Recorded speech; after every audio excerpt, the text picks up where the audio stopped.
గుడ్డివాని కనులు తెరవజేయడానికి వాడారు యేసుక్రీస్తు వారు.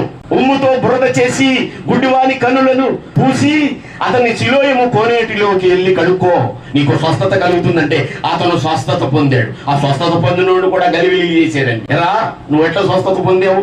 నిన్ను ఎవడో స్వస్థపరిచాడు? ఎవడో కన్నులు తెరిపించాడు?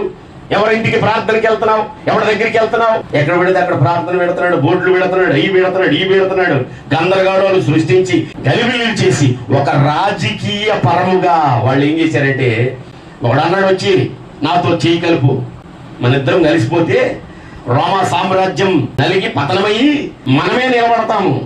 నీవు సాధువుగా మాట్లాడతావు కాబట్టి, మృదువుగా మాట్లాడతావు కాబట్టి నీ మాటలతో ప్రజల్ని ఆకర్షించవచ్చు, నా కత్తితో ప్రజలను భయపెట్టవచ్చు, నాతో చేయగలుపు అన్నాడు భారత్వ. యేసుక్రీస్తు వారు అన్నారు, కత్తితో జీవించేవాడు కత్తితోనే మరణిస్తాడు. ఆ తీర్పు దినమందు ఆయన ఎదుట నిలబడే ధైర్యం మనకుండే